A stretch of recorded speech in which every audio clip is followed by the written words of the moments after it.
Gestos, miradas, palabras, silencios, lugares. La realidad es lo que vemos y lo que insinuamos, lo que creemos y lo que dejamos de creer. En el diván de Póster Central, los hechos hacen terapia. Cada sábado, junto a la licenciada Janina Moreno Samanillo.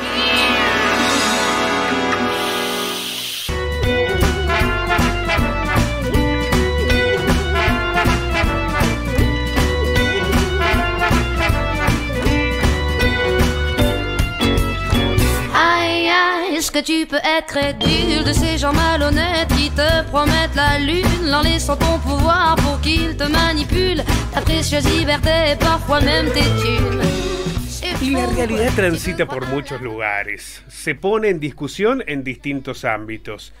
Podemos acercarnos, podemos alejarnos de esa realidad, a veces nos abruma, a veces hay una necesidad de poner los pies sobre la tierra y en otros casos pensarnos en espacios menos complejos.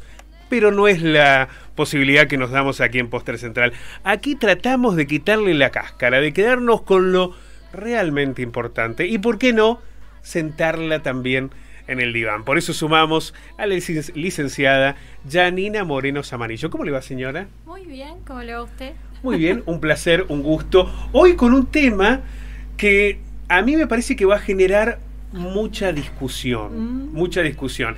En algún momento, los estudiantes y las estudiantes de comunicación pasamos por ese debate, ¿no?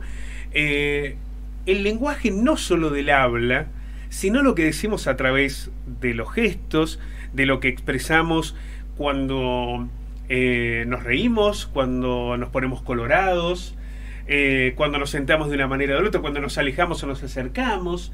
Esta idea de poner en debate a mí me parece muy interesante el lenguaje corporal, sobre todo en un tiempo donde a veces el cara a cara se deja de lado y las redes sociales no muestran lo que realmente sucede o cómo estamos. Pongo un ejemplo, sí. Hay personas que agarran el celular y están respondiendo a algo y ponen jajaja y no se están riendo. Claramente. ¿Te das cuenta? Sí. O pone una carita. Todos lo hacemos. Claro, o pone una carita triste, pero no ves una persona llorando. No. Es decir, esa persona que aparece en las redes sociales no es la que estoy viendo en el lenguaje corporal.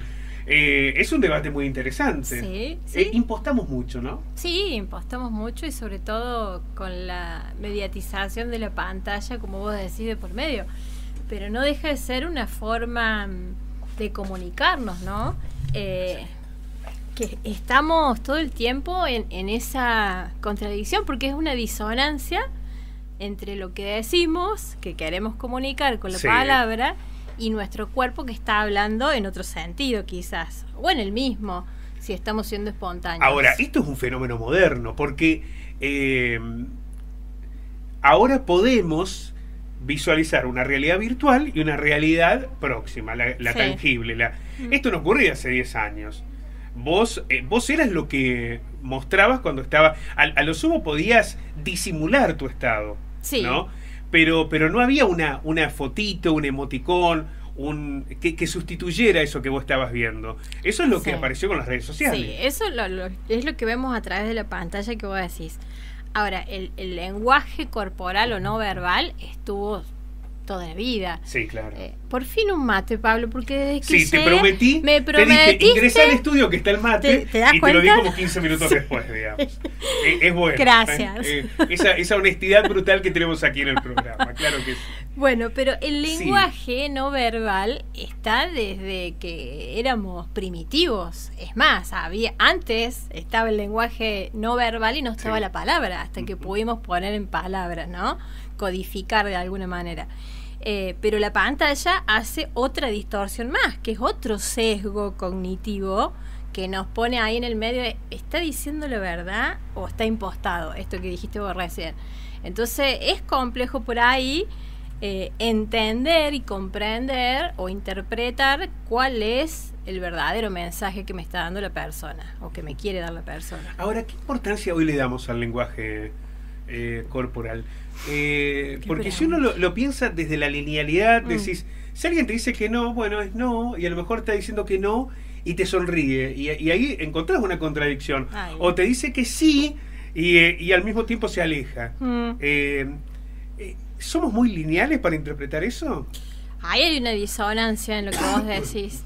Lo que pasa que creo que, a ver, como la primera cuestión no verbal corporal es esto que estamos haciendo, el comunicarnos mediante la mirada. Y ahí hay un montón, sí, nos conectamos, ¿no? Y en ese conectar tiene que haber una empatía porque yo pueda registrar que me dijo no, pero atrás había un deseo de sí, de lo que sea que está hablando, o viceversa. Pero como no nos conectamos tanto, o sea, es la ironía de esta época, nos conectamos todo el tiempo a través de la pantalla y no nos podemos conectar en este lenguaje corporal y verbal que tenemos, pero en lo presencial. Nos cuesta un montón. Hasta la pantalla limita en un almuerzo familiar porque estoy conectado con el celu y no con lo que vos me estás diciendo. Y esa contestación desconectada con lo personal, ¿no? Bueno, ahí el cuerpo está hablando. Sí, claro, y cuando habla el cuerpo, tiene una dimensión profundamente más valiosa, más poderosa que la que puede determinar una red social. Te pongo el ejemplo de la reunión en familia. No es lo mismo que el tío te insulte por el celular a que el tío diga, no, porque ustedes no pueden hablar de política y te insulte en la mesa. Ya ahí toma una dimensión distinta, ¿no? Sí. En los gestos, porque vos realmente ves si está enojado o si es una cuestión más. Ahora, también, si se pudiera advertir permanentemente la gestualidad sobre el otro, habría menos brutalidad en el mensaje. Ese mensaje que a veces se construye en las redes sociales, desde la impunidad, de alguien que está tirado en un sillón con un celular y dice todos ustedes son tal y tal cosa, difícilmente lo podría decir si a la persona a la que se dirige la tuviera al frente. Totalmente de acuerdo, porque ahí, al mediar eso, yo dejo de tener esto de como el control personal que ejerce el otro hasta con la mirada sobre mí. Y tengo que hacerme cargo de lo que estoy diciendo y sostener el cuerpo ahí, la corporalidad frente al otro, en un enojo, en una discusión, en no sé, disentir en alguna idea.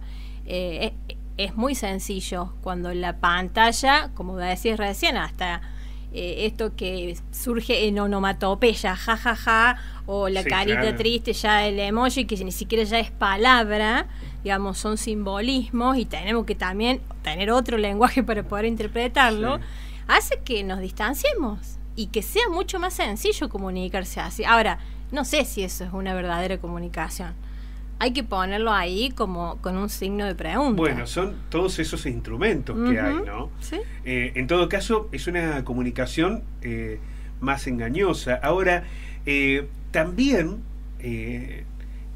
esta idea de ver todo a través de la pantalla nos dispone quizás con menos herramientas para interpretar esa gestualidad. O para interpretarlo a lo mejor como lo hacíamos nosotros hace 20 años atrás, ¿no? Sí. ¿Cómo veíamos la gestualidad? ¿No? Si a la persona se le ponían los ojos brillosos, si le temblaba la mano. Digo, no es lo mismo decirle a una chica que te gusta a través del WhatsApp a verla reaccionar frente a esa sensación. Totalmente, ¿no? Pablo, trajiste algo como re importante. A ver. Porque hay hasta una cuestión química en el cuerpo que, no sé, frente a alguien que nos gusta o algo que prestamos atención porque nos interesa, nos genera placer, hasta las pupilas se dilatan. Toda la sangre se va a los órganos más importantes y quizás entre este nerviosismo que nos hace o temblar las manos o transpirar las manos, algo que no tiene tanta percepción para el otro, pero que si está uno en observador y en atención se puede dar cuenta de ciertos comportamientos. Y eso lo perdemos, eso no está bueno que lo perdamos. Al igual que en situaciones de miedo o no sé, sorpresa, nos ponemos en alerta. Ahí vamos a un estado como más primitivo de lo humano, ¿no? Que es esto de la tensión en el cuerpo y estar a la defensiva, ¿no? No sé, y nos pasa también, no sé, en una entrevista laboral, en una situación de estrés o de evaluación, que bueno, estamos en una tensión, ver el cuerpo si se cierra o se abre, tiene apertura, a eso genera seguridad, confianza para el otro. Digo, hay un montón de elementos para ver que solamente lo podés ver desde lo vincular personal. Y no poder expresar a través del cuerpo, o de poder contener determinadas experiencias, digo, no pasar de un extremo al otro, el invisibilizar lo que sentimos, o por el otro lado llevarlo a una situación que te inhibe, es también parte del resultado de muchas acciones. Por ejemplo, cuando rendís un examen, sí. Eso de no poder expresarte y que en algún momento se derive en otra situación, o bien que te inhiba, es decir, no, yo oral no puedo rendir, sí. Por ejemplo, ¿no? Sí, nos condiciona. Claro. Nos condiciona ese miedo, esa incertidumbre o el mismo estrés de estar frente. La situación de evaluación es una de las más estresantes que tiene el ser humano. Está en la peor de las exposiciones, ¿no? Y ahí a veces nos juega en contra toda esa situación ansiógena, de nerviosismo, de incertidumbre, y a veces se confunden también las gestualidades. A veces los mecanismos de defensa que uno pone en juego para un profesor a lo mejor es que se está burlando, no está teniendo interés, y a lo mejor le está jugando en contra la comunicación corporal, que está diciendo otra cosa, pero no es lo que está queriendo manifestar la persona, ¿se entiende? Uh-huh. Entonces ahí yo digo, hay que estar siempre como más perceptivo y un poquito más observador en ciertos momentos que son importantes en la vida para poder comprender bien qué nos están queriendo decir, no solo con la palabra, sino con el cuerpo. Y asumirnos, me parece que pensarnos en el lenguaje corporal, Yani, también nos hace más empáticos, ¿no? Porque aun cuando la persona pueda estar acompañándonos en determinadas situaciones, advertir las respuestas del cuerpo nos permitiría, por ejemplo, también comprenderla mejor, dimensionar mejor a la otra persona. Y esto también nos lleva a otro lugar, ¿no? Que la realidad no es solo lo que estamos acostumbrados a ver a través del celular o lo que queremos expresar también a través del celular, sino de lo que realmente nos sucede como expresiones del cuerpo. Sí, eso nos pasó mucho en la pandemia, Pablo, que no podíamos porque era un impedimento, ¿no? Pero no es lo mismo que, no sé, te pongo una situación límite, un médico se te acerque a darte el informe de un familiar que está en un quirófano y te toque el cuerpo y te explique y te dé la confianza suficiente o te dé una mala noticia a que no esté en esa vinculación conectada como desde la empatía que vos planteabas, a que alguien te lo diga por una pantalla, ¿está? Ahí vos no sabes porque hay una parte que se pierde, se diluye, que tiene que ver con la subjetividad del humano. Y eso creo que ninguna inteligencia artificial va a poder llegar o alcanzar esto en lo humano. Después podemos darle la puerta abierta en un montón de progresos que ha tenido, pero en ese, porque viste que hoy hasta te impostan a vos en persona, sí, claro. Te arman un discurso, bueno, pero hay gestualidades de la subjetividad que no se pueden copiar ni siquiera desde esas inteligencias. Eso desde lo educativo debe ser de alguna manera incorporado, digo, recién poníamos como ejemplo el alumno, ¿no? Se siente abrumado a veces por determinadas circunstancias. ¿Es posible desde la docencia comenzar a interpretar eso? Porque a veces el fracaso del alumno no está dado por su nivel de aprendizaje, sino por cómo expresa ese aprendizaje. Totalmente. Yo creo que si ahí tenemos, está bien, siempre pobre le pedimos a los docentes un poquito más. Es increíble, ¿no? Es increíble, pero siempre sale el esfuercito, ¿no? Pero sí, me parece que como un elemento más, pero desde la humanidad, ¿no? Desde un elemento más, desde lo cognitivo, sino de considerar esta cuestión que también se pone en juego y a la que no le hemos dado como mucha entidad ni significatividad, que también me está hablando el cuerpo, ¿no? De una persona, no me está diciendo solamente la palabra, y a veces, lo dijimos recién, la palabra me está diciendo algo y ese alumno tiene un nivel de conocimiento, estudió todo, es el más comprometido, el más responsable, y a la hora del examen no puede materializar todo lo que sabe. Bueno, me parece que esas cuestiones hay que empezar a tenerlas más en cuenta, porque las vamos perdiendo, sobre todo hoy con el tema de la tecnología. Bueno, es un debate interesantísimo el del lenguaje corporal. En algún momento, y esto no es ficcional,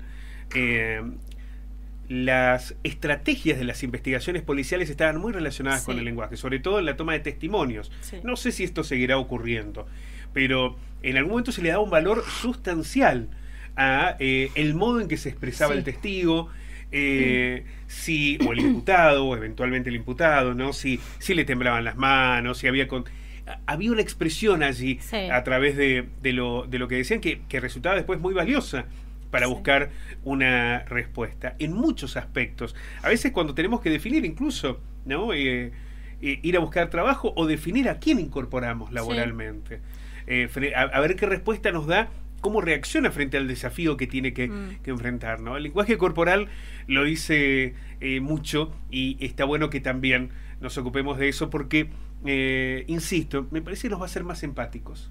Sí, hubo un estudio hace muchos años que le sirvió hasta el FBI, un montón de estas fuerzas de seguridad que vos hablabas, que se logró hasta categorizar ciertos comportamientos y gestualidad, y se incorporó para poder investigar y poder analizar, digamos, a las personas que estaban en investigación. Después se avanzó un poco más, y está bueno, porque se incorporó esto que te digo de la subjetividad. No podemos meter todo en una categoría y decir, bueno, si se tocó la nariz es porque está mintiendo. Claro, y los alérgicos que hacemos. Claro, yo también soy alérgico. Claro, usted es el asesino, no, pero ¿por qué se tocó la nariz? Soy alérgico. Claro. No soy asesino, pero soy alérgico. Digamos. Bueno, entonces digo, no podemos meter eso ni por un elemento definir que alguien nos está mintiendo o no está siendo sincero. Pero a lo mejor un conjunto de respuestas gestuales puede dar esa va por ahí. Respuesta. Igualmente es un tema también que hoy se usa mucho en la política, que impostan personalidades con ciertas características para generar más confianza, más seguridad, más empatía, más cercanía. Digo, está como ahí jugándose con eso para que tenga más credibilidad. Igual impostan tanto los políticos. Bueno. Otro capítulo. Sí, porque esta idea de lo publicitario, de los consultores que parecen tener una participación casi diaria en la vida de los políticos, ha hecho que muchos, no solo en el discurso, sino en la gestualidad y en el modo en que se vincula socialmente, sean más el efecto de una red social que lo que debería ser como una descripción un poco más natural. Lo bueno es que no hemos perdido como sociedad esa capacidad de observar esas cuestiones. Bueno, ¿no? Eso es muy importante. Eso es importante. La realidad la hemos puesto en el diván, señora, y la verdad que ha sido un placer. La esperamos el próximo fin de semana. Muchas gracias. ¿Cómo no? Gracias, Pablo. Gracias por los mates también. Sí, eso también vi en la gestualidad. Cuando vi que se puso nerviosa y empezó a mirarme fijo, digo, ¿qué pasó? Ah, claro, no le di mate. Ahí está en la gestualidad. Bueno, gracias por acompañarnos. La realidad se ha puesto en el diván, y en un ratito nada más hablamos de la otra gestualidad, la de las palabras, ¿no? Los discursos de odios en el Deshojando Margarita.